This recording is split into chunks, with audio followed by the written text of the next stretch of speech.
ನಮ್ಮ ಜನ ವಿದೇಶಕ್ಕೆ ಹೋದ್ರೆ ಅಲ್ಲಿರುವಂಥ ನಿಯಮಗಳ ಪಾಲನೆ ಮಾಡ್ತಾರೆ. ನಮ್ಮ ದೇಶದಲ್ಲಿ ಯಾರೇನು ಕೇಳಿದಾರೆ ನಡೀರಿ ಅಂತೇಳಿ ಹೋಗ್ತಾರೆ. ಒನ್ ವೇನಲ್ಲಿ ಹೋಗ್ಬಿಟ್ಟು ನಮ್ಮ ಜನ ಎಷ್ಟು ಕೇಸ್ಗಳನ್ನು ಹಾಕ್ಸ್ಕೊಂಡಿರ್ಬೇಕು ಗೊತ್ತಾ? ಒಂದು 9 ದಿನದಲ್ಲಿ ಲೆಕ್ಕ ಕೊಡ್ತೀವಿ ನಿಮಗೆ.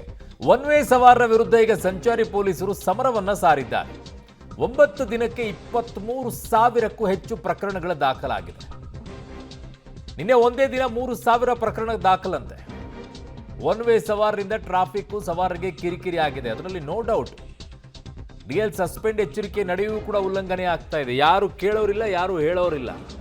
ಜನ ಅಲ್ಲಿ ಉಗಿಯಕ್ಕೆ ಶುರು ಮಾಡಬೇಕು. ಪೊಲೀಸರ ಕೆಲಸ ಅಷ್ಟೇ ಅಲ್ಲ, ನಿಂತ್ಕೊಂಡವ್ರು ಕಳಿಸ್ತಾ ಇರಬೇಕು. ಇದು ಒನ್ ವೇ ಇದೆ, ವಾಪಸ್ ಹೋಗೋ ಅನ್ನಬೇಕು. ಜನ ತಿರುಗಿ ಬೀಳೋವರೆಗೂ ಕೂಡ ಇವರು ದುರಹಂಕಾರಗಳು ನಿಲ್ಲೋದಿಲ್ಲ. ಆಮೇಲೆ ಅಪಘಾತಗಳಾಗುತ್ತೆ.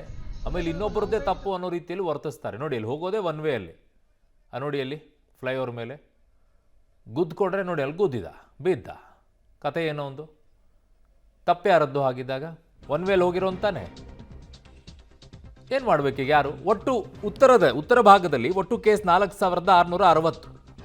ಎಲ್ಲೆಲ್ಲಿ ಎಷ್ಟೆಷ್ಟು ಉಲ್ಲಂಘನೆ ಅಂತ ಹೇಳ್ತಾ ಇದ್ದೀವಿ. ದಕ್ಷಿಣ ಭಾಗದಲ್ಲಿ ಒಟ್ಟು ಕೇಸ್ಗಳು 7,709 ಕೇಸ್ಗಳಿದೆ ಹಾಕಿರೋದು ಇದು ಕಳೆದ 9 ದಿನದಲ್ಲಿ. ಪೂರ್ವದಲ್ಲಿ ಒಟ್ಟು ಕೇಸು 6,832 ಕೇಸ್ಗಳನ್ನು ಹಾಕಿದ್ದಾರೆ. ಯಾವ ರೀತಿಯಲ್ಲಿ ಒನ್ ವೇಲ್ ಹೋಗ್ತಾ ಇರಬೇಕಂತ ಯೋಚನೆ ಮಾಡ್ಕೊಳ್ಳಿ. ಪಶ್ಚಿಮ ಭಾಗದಲ್ಲಿ 4,327 ಕೇಸ್ಗಳು.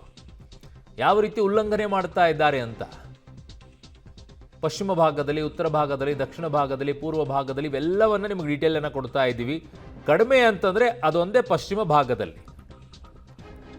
ನನ್ನ ಸಹೋದ್ಯೋಗಿ ಈಗ ರಾಘು ಮರಿಸ್ವಾಮಿ ನನ್ನ ಸಂಪರ್ಕಕ್ಕೆ ಸಿಗ್ತಾ ಇದ್ದಾರೆ ಮೆಟ್ರೋ ಬ್ಯೂರೋದಿಂದ. ರಾಘು, ನಿಜಕ್ಕೂ ಕೂಡ ಎಷ್ಟೇ ಅವೇರ್ನೆಸ್ ಅನ್ನ ಹುಟ್ಟು ಹಾಕಿದ್ರು ಕೂಡ, ಎಷ್ಟೇ ಬುದ್ಧಿವಂತರಾಗಿದ್ರು ಕೂಡ, ಎಷ್ಟೇ ಓದಿದ್ರು ಕೂಡ ಈ ಉಲ್ಲಂಘನೆ ಮಾಡೋದು, ಟ್ರಾಫಿಕ್ ಉಲ್ಲಂಘನೆ ಮಾಡೋದನ್ನ ಮಾತ್ರ ಜನ ನಿಲ್ಲಿಸೋದಿಲ್ಲ ಅಂತ ಕಾಣಿಸ್ತೀನಿ. ಅದು ಪ್ಯಾಷನ್ ಆಗಿಬಿಟ್ಟಿದೆ ಅಥವಾ ಹ್ಯಾಬಿಚುವಲ್ ಅಫೆಂಡರ್ಸ್ ಆಗಿಬಿಟ್ಟಿದ್ದಾರೆ. ನಡೆಯೋ ಒನ್ ವೇಲ್ ಹೋಗೋಣ, ಏನಾಗುತ್ತೆ ನೋಡೇ ಬಿಡೋಣ ಅನ್ನೋ ರೀತಿಯಲ್ಲಿ. ಅದೇ ರೀತಿಯಾಗಿ ಕಾಣ್ತಾ ಇರುವಂತದ್ದು. ಅರುಣ್, ಗಮನಿಸ್ತಾ ಇರ್ಬೋದು, ಕಳೆದ 9 ದಿನಗಳಲ್ಲಿ ಇರುವಂತಹ ಅಂಕಿಅಂಶಗಳನ್ನ ಗಮನಿಸ್ತಾ ಇದ್ರೆ ಬೆಂಗಳೂರಿನಲ್ಲಿ ನಿಯಮ ಉಲ್ಲಂಘನೆ ಅದು ಕೇವಲ ಬರೀ ಒನ್ ವೇ ವಿಚಾರದಲ್ಲಿ ಎಷ್ಟು ಮಟ್ಟಿಗೆ ಆಗ್ತಾ ಇದೆ ಅನ್ನೋದು ಬಹಳ ಕ್ಲಿಯರ್ ಆಗಿ ಗೊತ್ತಾಗ್ತಾ ಇದೆ.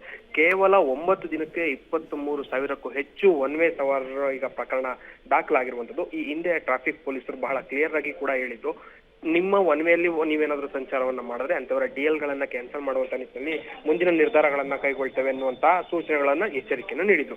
ಬಟ್ ಇದಕ್ಕೂ ಕೂಡ ಬಗ್ಗದೇ ಇರುವಂತಹ ಅನೇಕ ಸವಾರರು ಒಂದ್ ರೀತಿಯ ಮೊಂಡಾಟ ಮುಂದುವರಿಸಿದ್ರೆ ಅಂತ ಹೇಳಿದ್ರೆ ತಪ್ಪಾಗ್ಲಿಕ್ಕಿಲ್ಲ. ಕೇವಲ ಒಂದು 50 ಮೀಟರ್ ಇದೆ, 60 ಮೀಟರ್ ಇದೆ, 100 ಮೀಟರ್ ಇದೆ, ಇಲ್ಲಿಂದ ಇಲ್ಲಿಗೆ ಹೋದ್ರೆ ಯಾರೂ ಕೇಳಲ್ಲ ಅನ್ನುವಂತ ದೃಷ್ಟಿಯಲ್ಲೇ ಸದ್ಯ ಹೋದಂಗೆ ಕಾಣ್ತಿದೆ. ಸೊ ಅದೇ ಕಾರಣಕ್ಕಾಗಿ ಈಗ ಸಮರವನ್ನ ಮುಂದುವರಿಸಿರುವಂತದ್ದು.